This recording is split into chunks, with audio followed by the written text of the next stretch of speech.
Урматтуу кесиптештер, менде баяндама эмес, билдирүү. Негизи мына азыр кечээ өткөн жума Ыдырыс Исаков журналист, Азаттыктын журналисти жана Оштогу бизнесмен Жалил Атамбаев боюнча маселе жаралып калды. Өзүңүздөр жакшы билесиздер. Чекит коюлгандай сезилет, бирок чекит коюла элек. Алдын мына кесиптештерибиз Жанар Акаев, андан кийин Алмамбет Шыкмаматов, анан кечээ мына Алтынбек Сулаймановдагы сүйлөшүп, ошол бизнесмен доо арызын 50 миллиондук доо арызын кайра тартып алды. Эмне себептен мен чекит кое элек, эмне себептен ушул маселе боюнча маанилүү деп ойлойм. Мен өзүм ушул журналисттик кесипти, анын ичинде Азаттыкта дагы 10 жылдан ашуун аркалап келип, андан соң ушул элдин ишеними менен ушул жака депутат болуп келгем. Негизи доо арызын тартып алганда биз журналисттер жамааты жеңди, абдан мындай талкуулап аттык, бардык ушул маселелерди көтөрүп аттык. Бирок доо арызды тартып алуу бул биздин мамлекет үчүн коррупция менен күрөштө жеңиш эмес.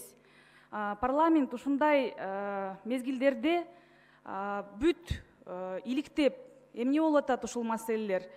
Ал кайсы салык боюнча эмне болду? Канча салыгын жашырып калган? Азыр эми иликтөө иштери жүрүп атат, бирок биз ушуну тыгыз көзөмөлдөшүбүз керек. Урматтуу кесиптештер, негизи сиздерден дагы, коомчулуктан дагы мен көп угам. Журналисттер аша чаап кетти, журналисттер ушак менен алек, журналисттер каралоо менен алек депчи. Бирок биз бир нерсени айырмалап алсак, демократиянын эң башкы өзөгү ушул сөз эркиндиги. Андан сырткары Ыдырыс Исаковдун иши бул журналисттик иликтөө. Журналисттик иликтөөнү биз ошол ушактан, бир тараптуу маалыматтан, каралоодон, кандайдыр бир саясий күчтөрдүн кызыкчылыгынан айырмалай билишибиз керек. Эгерде карап чыксаңыздар, ошол журналисттик иликтөө ачык маалыматтар менен, эч кимдин беделине доо кетирбей, эч кимди каралабай туруп, ачык маалыматтардан ошол салык боюнча маалыматтарды, компаниялар боюнча ишкерлер эмне кылып атат, канча салык төлөп атат деп чагылдырып берген. Эгерде биз ушундай журналисттик иликтөөнү аралаштырып салсак, каралоо ушак менен, анда мындай артка кете беребиз да. Мен дагы мурдагы журналист катары айтар элем, кесиптештериме дагы айтам. Мына азыр 2020 шайлоо жакындап келатат. Негизи эле биздин коомдо азыр мына фейктердин, ана маалымат согушу башталды. Ошол 2020 жылы биз ошол шайлоодон кантип чыгабыз? Эгер ушундай каралоо боло берсе, ушундай фейк аккаунттар менен биз өзүбүзгө өзүбүз коомго доо келтире берсек эмне болот? Бирок эгерде биз журналисттик иликтөөнү колдобой, ушундай жакшы жумуштарды, журналисттерди колдобой, аны теңеп салсак, анда биз ошол фейктердин жетеленме парламенти, ошол фейк аккаунттар менен чыга беребиз. Журналисттик иликтөө өтө маанилүү. Себеби дегенде коомдогу эң орчундуу маселелерди алып чыгып атат. Урматтуу кесиптештер, урматтуу кыргызстандыктар. Ошол эле уран маселеси, ошол эле Жалил Атамбаевдин маселесин парламент көтөргөн жок. Биз муну моюнга алышыбыз керек. Депутаттар көтөрүп чыккан жок. Уран маселесин эл көтөрдү. Ушул жерге келип кечээ мына коомдук угуу дагы болду, мыйзам долбоору. Андан кийин гана парламент реакция жасап атат.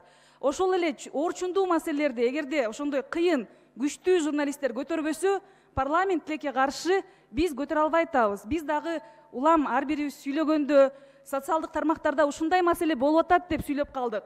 Андай болбош керек да. Депутаттар өздөрү казып, өздөрү көтөрүп чыгыш керек. Биз ошого мындай мурда ошондой болчу. Азыр биз социалдык маселелерде чуу чыкса, ошондо гана реакция жасайбыз. Ушул нерсени өзгөртүү зарыл.